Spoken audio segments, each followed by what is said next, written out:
Hi, it's Warren Huart. I hope you're doing marvellously well. And today I want to talk to you about the importance of tuning. Please, of course, as ever, go to producelikeapro.com and sign up there on the email list, and you're going to get lots of free stuff. You'll get files to edit, drum files to edit. You'll get free drum samples that I use every day on my recordings and my mixes.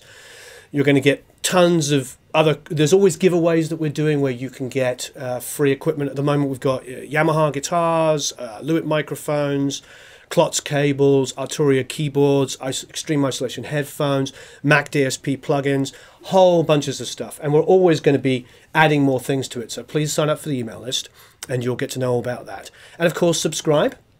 Okay, so here I've got my lovely jazz bass, badass bridge, just about to upgrade with the Seymour Duncan pickups. Not in there yet, but we're going to do it any day.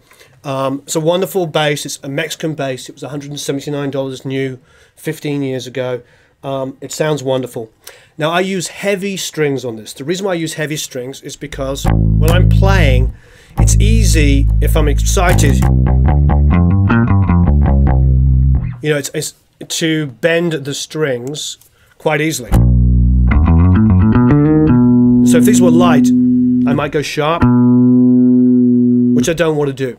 Bass is really, really important that it be the most in tune thing in the track. If you look on this scratch bass here, I have an output here called tuner. Now, or as Americans would say, tuner, but we say tuner.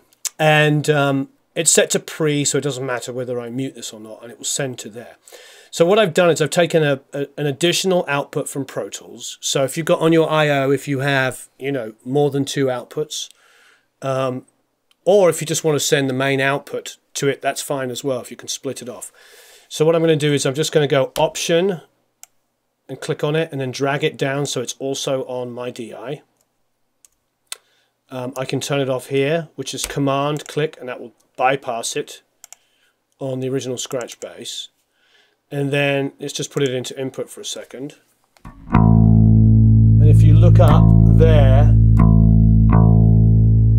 at the Korg Tuna, you'll see that it's going to the tuner. That's how I keep it in tune. You'll also notice something. It's on, occasionally it goes sharp, but I've tuned it slightly on the flatter side of the note. The reason for that is when you are playing and tuning, you have a tendency, we all have a tendency to play 2 different ways. Which means when I'm playing rock and roll, I'm banging it. You know, I'm sort of.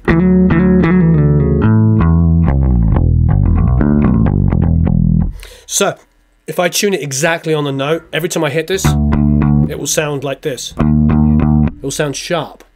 So if I'm going to tune anywhere, I'm going to tune sort of on it and slightly flat, as opposed to on it and slightly sharp, or exactly on it. So if I tune exactly on it, that initial hit sends the string so it moves wider like this and actually sounds sharp.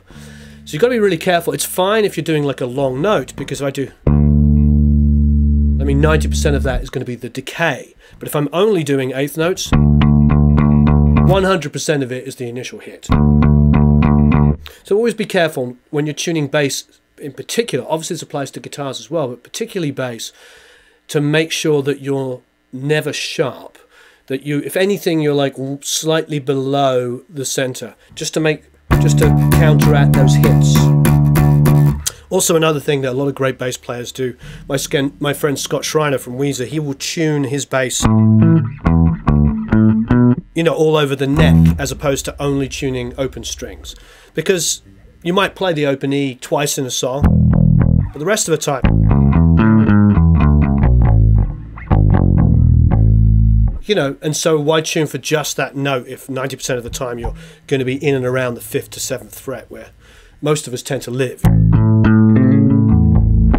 Cool. Well, I hope that helps. Tuning bass is an interesting one. I think also bass is the worst sounding instrument if it's sharp. And what a lot of people do when they're tracking, and you know, you've done drum tracks or you've built something and then you're starting to overdub, and if you start with the bass and you're not being really careful about your tuning, if it's sharp and you come to do guitar overdubs, it can be a nightmare.